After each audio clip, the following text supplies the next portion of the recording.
नमस्कार विद्यार्थी मित्रांनो, एमपीएससी फॅक्टरी आहे आपल्या ऑनलाईन युट्यूब चॅनलवर सर्व विद्यार्थ्यांचं मनपूर्वक स्वागत आहे। तर विद्यार्थी मित्रांनो, आपण एक नवीन सिरीज सुरू करत आहोत। ही सिरीज तुमच्या अभ्यासामध्ये अतिशय फायदेशीर ठरणार आहे।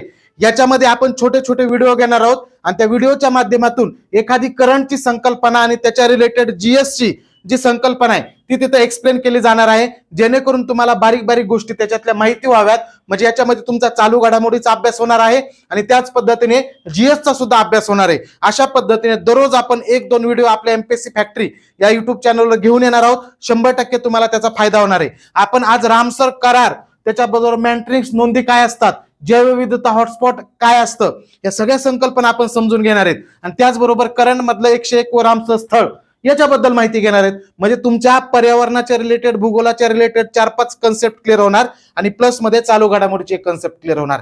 अशा पॅटर्न मध्ये आपण छोटे छोटे व्हिडिओ घेणार आहेत, जेणेकरून तुम्हाला त्याचा जास्तीत जास्त फायदा व्हावा। तर विद्यार्थी मित्रांनो बघा, आपण जे एमपीएससी मधून सर्व सेवेची तयारी करतायत त्यांच्यासाठी आपण आपल्या महाराष्ट्र अकॅडमी ॲपवर आपण विजयपथ बॅच सुरू केलेली आहे। या बॅच मध्ये प्री आणि मेन्स अशा दोन्हीचीही तुमची तयारी करून घेतली जाणार आहे। अतिशय फायदा होणार आहे। ज्याला आवश्यकता गरज वाटते त्यांनी आपली ही विजयपथ बॅच नक्की खरेदी करा महाराष्ट्र अकॅडमी ॲपवर।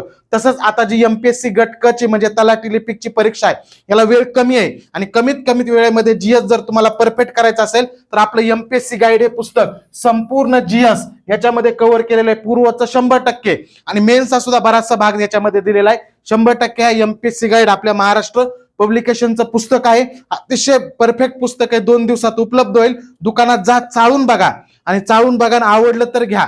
कारण आता तुम्हाला ठोकळ्यातून अभ्यास करणं, शेवटच्या टप्प्यात रिव्हिजन करणं गरजेचं असतं। त्यामुळे जे ठोकळे मार्केटमध्ये अवेलेबल आहेत ते सगळे समोर ठेवून चाळून ज्याच्यामध्ये डाटा चांगला वाटतोय ते पुस्तक नक्की खरेदी करा। रिव्हिजन करायला आणि सगळे विषय कव्हर करायला तुम्हाला सोपं जाईल। कारण की आता प्रत्येक सेपरेट प्रत्येक विषयाचा अभ्यास करायचा म्हटलं तर वेळ खूप जास्त लागणार आहे, तेवढा वेळ तुमच्याकडे नाहीये पुस्तकं मोठे वाचायला। त्यामुळे याच्यातून एक्झाम ओरिएंटेड दिलेलं आहे आणि याच्यातून तुम्ही हमखासपणे प्री परीक्षा पास होऊ शकता। गणित बुद्धिमत्ता वेगळं करावं लागणार तुम्हाला आणि चालू घडामोडी वाटलं तर याच्यात चालू घडामोडी पण दिलेल्या आहेत आपण, ठीक आहे। तर बघा, आता भारतामध्ये रामसर स्थळांची संख्या 101 झालेली आहे। किती झालेली आहे? 101 रामसर स्थळ भारतामध्ये झालेले आहेत। 101 व जे रामसर स्थळ आहे त्याचं नाव आहे ग्लो लेक रामसर स्थळ। हे 101 व रामसर स्थळ आहे। हे अरुणाचल प्रदेश या राज्यामध्ये आहे, म्हणजे नॉर्थ ईस्ट मधलं आहे आणि अरुणाचल प्रदेश मधलं पहिलंच रामसर स्थळ आहे। असा सुद्धा परीक्षेला तुम्हाला प्रश्न विचारतात। जेव्हा स्टेटमेंट मध्ये तुम्हाला एखादा प्रश्न विचारला जातो, म्हणजे पर्यावरणामध्ये विचारला जाऊ शकतो, भूगोलामध्ये विचारला जाऊ शकतो आणि करंट म्हणून सुद्धा विचारला जाऊ शकतो। लक्षात येतंय ना? मग कितवं आहे? अरुणाचल प्रदेश मधलं पहिलं आणि भारतातलं कितवं? 101 आहे। आणि हे जे आहे ते अरुणाचल प्रदेश मधल्या लोहित या जिल्ह्यामध्ये आहे। लोहित हे नदीचं नाव सुद्धा आहे, लक्षात ठेवा। लोहित नदी पण आहे आणि हे लोहित जिल्ह्याचं नाव आहे। आणि याच्यामध्ये कमलांग व्याघ्र प्रकल्प आहे। कोणता व्याघ्र प्रकल्प आहे? कमलांग व्याघ्र प्रकल्प। म्हणजे तुम्हाला आणखी एक कन्सेप्ट क्लिअर झाली। तुम्हाला भारतातला कोणता व्याघ्र प्रकल्प कोणत्या राज्यामध्ये, या स्वरूपामध्ये सुद्धा प्रश्न विचारला जातो। मग कमलांग व्याघ्र प्रकल्प कुठं आहे? अरुणाचल प्रदेशमध्ये आहे, लक्षात ठेवा। आणि कमलांग व्याघ्र प्रकल्पामध्ये ग्लोलेक नावाचं सरोवर आहे, याला रामसर स्थळ दर्जा दिलेला आहे, 101 रामसर स्थळ। आणि हे याच्या अगोदर जैवविविधता हॉटस्पॉट मध्ये सुद्धा येतं। जैवविविधता हॉटस्पॉट ही संकल्पना काय, एकदा मी एक्सप्लेन थोडक्यामध्ये करतो, समजून घ्या। अतिशय छोट्या कन्सेप्ट आहेत, म्हणूनच आपण ही सिरीज सुरू केलेली आहे। 1988 ला ही जैवविविधता हॉटस्पॉट ही संकल्पना जगामध्ये रूढ झाली। कधी? 1988 ला। आणि सध्या भारतामध्ये जगामध्ये 36 जैवविविधता हॉटस्पॉट आहेत। अशा ठिकाणं जिथला नैसर्गिक आदिवास जो आहे, म्हणजे नैसर्गिक प्राणी असतील, नैसर्गिक वनस्पती असतील, ज्या नॅचरली उगवतात तिथं जाऊन लावलेल्या नाही, या 70% जास्त नष्ट झालेल्या आहेत। म्हणजे जेव्हा पृथ्वी निर्माण झाल्यापासून अशा ठिकाणाला जैवविविधता हॉटस्पॉट दर्जा दिला जातो। सध्या जगामध्ये किती येतं? 36 येतं। आणि त्या 36 पैकी भारतातल्या काही भाग या 36 मधल्या 4 मध्ये समाविष्ट होतात। जसे की पहिला हिमालय आहे, याच्यामध्ये हिमालय पर्वतरांग आणि त्याच्या उपरांगा ज्या छोट्या मोठ्या आहेत त्यांचा समावेश होतो। बघा भारतातले जैवविविधता हॉटस्पॉट कोणते आहेत। त्यानंतर हा इंडो बर्मा जे आहे, या जे जैवविविधता हॉटस्पॉट आहे याच्यामध्ये नॉर्थ ईस्टचा जो भारताचा भाग आहे तो या जैवविविधता हॉटस्पॉट मध्ये येतो, इंडो बर्मामध्ये। त्यानंतर पश्चिम घाट सुद्धा आहे आपल्या इथं, जैवविविधता हॉटस्पॉट मध्ये येतं पश्चिम घाट सुद्धा। पश्चिम घाट सुद्धा जैवविविधता हॉटस्पॉट मध्ये येतं. आणि एक दुसरं युगालँड. युगालँड हा जो जैवविविधता हॉटस्पॉट आहे याच्यामध्ये आपलं अंदमान निकोबार येतो. अंदमान निकोबार म्हणजे जगातले बराचसा भाग येतो, त्यापैकी अंदमान निकोबार येतो. म्हणजे भारतामध्ये एकूण किती जैवविविधता हॉटस्पॉटचा प्रदेश समाविष्ट आहे? 4. युगालँड आहे, पश्चिम घाट आहे, हिमालय आहे आणि इंडो बर्मा आहे. आणि जगामध्ये जैवविविधता हॉटस्पॉट किती? ते एकूण 36. हे कन्सेप्ट लक्षात ठेवा. आणि मग हे ग्लो लेक अरुणाचल प्रदेशमध्ये आहे ना, हे हिमालयन जे जैवविविधता हॉटस्पॉट आहे ना, त्याच्यामध्ये हा ग्लो लेकचा सुद्धा समावेश होतो. हे लक्षात ठेवायचं आहे. आता याच्या अगोदर 100 आकडा लय महत्वाचा आहे, त्यामुळे 100व सुद्धा विचारणार तुम्हाला. 100व जो आहे ते सुरहा ताल नावाचं, बरोबर आहे का? सुरहा ताल नावाचं 100व आपलं रामसर स्थळ आहे, सुरहा ताल. आता बघा, हे जैवविविधता हॉटस्पॉट आहे, ग्लो लेक म्हणून ती संकल्पना समजून सांगितली. आता पुढे जाऊया. आता आपण 100व सुरहा ताल. आता मागच्या महिन्यामध्येच उत्तर प्रदेश मधलं हे सुरहा ताल जयप्रकाश नारायण पक्षी अभयारण्य, जसं इथं कमलांग व्याघ्र प्रकल्पामध्ये ग्लो लेक आहे, तसं जयप्रकाश नारायण पक्षी अभयारण्यामध्ये सुरहा ताल आहे.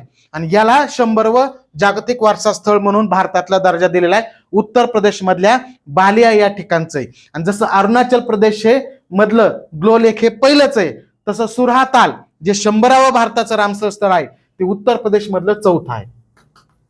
दोन्ही लक्षात ठेवायचे, दोन्ही संकल्पना महत्वाच्या, तुम्हाला त्याच्या परीक्षेला प्रश्न विचारले जाऊ शकतात.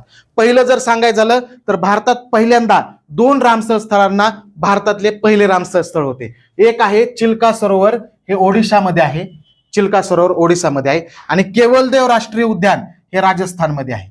हे भारतातले पहिले रामसर स्थळ होते, बरोबर आहे का? भारतातले किती होते? पहिले रामसर स्थळ कोणतं?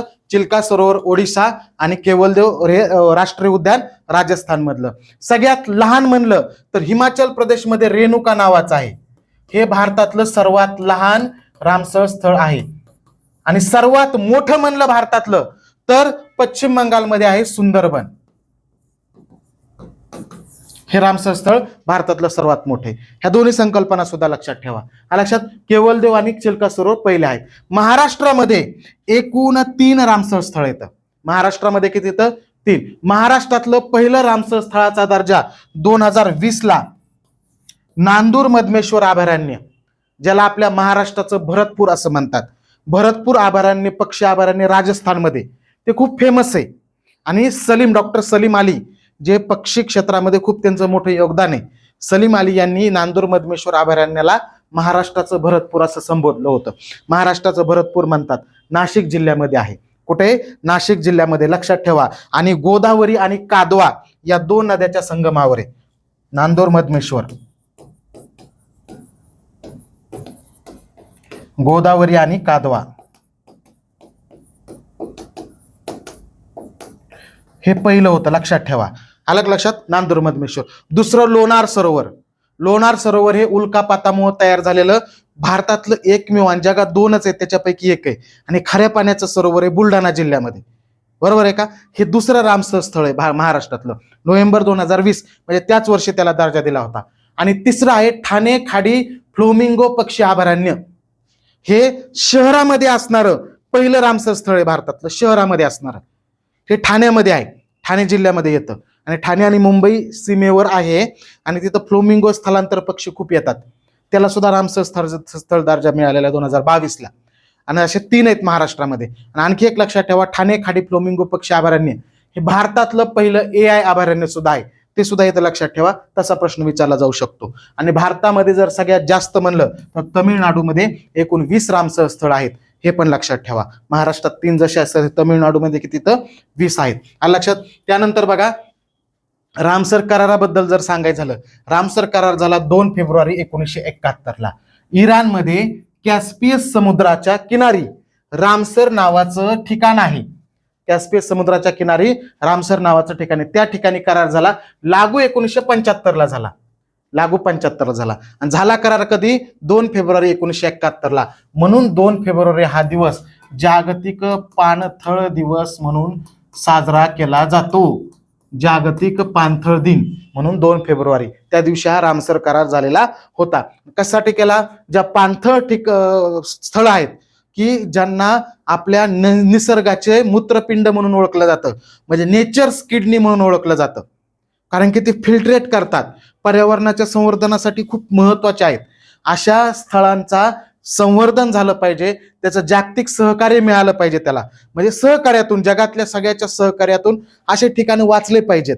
याच्यासाठी हा करार केला होता. पाणथळ स्थळ जे आहेत, बरोबर आहे का, त्याचा त्या ठिकाणी मानवी हस्तक्षेप कमी करणं, त्याच पद्धतीने त्याचं संवर्धन करणं, आंतरराष्ट्रीय त्याला महत्व मिळवून देणं, जे पाणथळ स्थळ आहेत किंवा रामसर करारातले ठिकाण आहेत त्यांना, आणि आंतरराष्ट्रीय सहकार्यातून त्याचं संवर्धन करणं, याच्यासाठी हा रामसर करार केला होता. भारतामध्ये 1 फेब्रुवारी 1981 ला लागू झालेला आहे. म्हणजे बघा, झाला 1971 ला, झाला जगात लागू झाला 1975 ला, आणि भारतात लागू झाला 1981 ला. ह्या तारखा पण लक्षात ठेवा. 2 फेब्रुवारी 1971 आहे आणि इथं 1 फेब्रुवारी 1981. इथं कन्फ्युजन होऊ शकतं तुमचं. अशा पद्धतीने आहे. आणि याच्यात जर सांगायचं झालं, आता भारताच्या बद्दल सांगायचं झालं, तर आशिया खंडामध्ये सगळ्यात जास्त रामसर स्थळाची संख्या आपल्या भारतामध्ये झालेली 101. किती स्थळ येतं भारतामध्ये आता? 101 आहेत. आणि जगामध्ये जर सांगायचं झालं तर सगळ्या देशामध्ये भारताचा संख्येच्या बाबतीत 3रा क्रमांक लागतो. कितवा क्रमांक लागतो? 3रा क्रमांक लागतो. जगात सगळ्यात जास्त युनायटेड किंगडम UK मध्ये 176 रामसर स्थळ येतं. 2रा क्रमांक आहे मेक्सिकोचा 144 येतं. आणि 3रा क्रमांक आहे भारताचा, किती आहेत? 101 आहेत. अशा पद्धतीने रामसर स्थळ आहेत.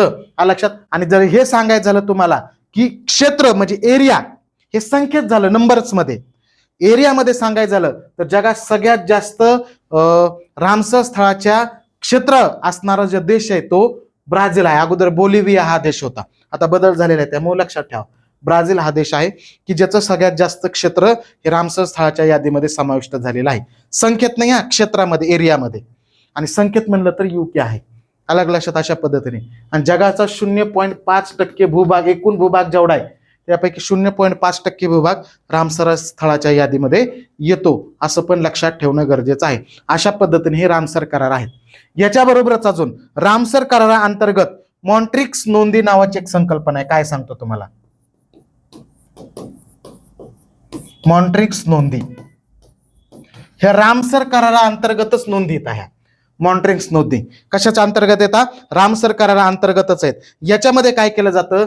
असे रामसर स्थळ ज्याच्यात मानवी हस्तक्षेपामुळं त्या ठिकाणी खूप पर्यावरणाला तिथल्या धोका निर्माण झालेला आहे.